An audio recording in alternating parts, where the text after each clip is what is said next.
Hi friends, আজ আবার একটা ভিডিও নিয়ে এলাম। আমরা অনেক সময় অনলাইন ট্রানজ্যাকশন করি, কোনো কিছু কিনতে গিয়ে বা মোবাইলে অনলাইন ট্রানজ্যাকশন করি এটিএম কার্ড দিয়ে বা ক্রেডিট কার্ড দিয়ে।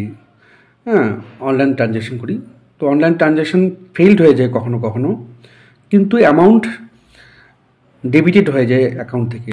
তো তখন আমরা কীভাবে অ্যাপ্লিকেশন লিখব, ব্যাংকের ব্রাঞ্চ ম্যানেজারকে তার একটা নমুনা তুলে ধরলাম। টু দি ব্রাঞ্চ ম্যানেজার, ব্যাংকের নাম দেবেন, ব্যাংকের ব্রাঞ্চের নাম দেবেন, তারপরে ব্রাঞ্চের অ্যাড্রেস দেবেন। যেমন আমি লিখেছি state bank of India, new town branch, new town Cooch Behar. Tick চিহ্ন দিয়েছি, মানে এগুলো চেঞ্জ হবে। সাবজেক্ট লিখবেন request for refund, failed online transaction with debit from account. তারপর লিখবেন ডিয়ার স্যার বা madam, I am writing this letter to request a refund of rupees. যতটা আপনার কেটে নিচ্ছে সেই টাকাটা দেবেন, that was debited from my bank account নাম্বারটা দেবেন, ব্যাঙ্ক অ্যাকাউন্ট নাম।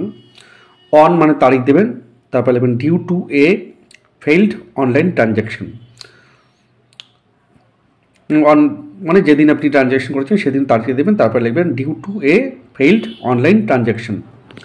Details of the failed transaction, ডিটেলসটা দিলে ভালো হয়। ট্রানজ্যাকশন আইডি, যখন ট্রানজ্যাকশন করবো তখন একটা আইডি দেবে। মার্চেন্ট নেম, মানে আপনি কাকে পেমেন্টটা করছেন সেই মার্চেন্টের নাম লিখবেন, দোকান বা যে কোনো শপিং মল, দোকান, এগুলোর নামটা লিখবেন। ট্রানজ্যাকশন ডেট অ্যান্ড টাইম, কোন দিন ট্রানজ্যাকশন করেছেন, টাইমটা কি, আর অ্যামাউন্ট ডেবিটেড, কত টাকা আপনার কেটে নিয়েছে সেটা। তারপর লিখবেন while attempting to make an online payment to, আবার এই মার্চেন্টের নাম লিখবেন।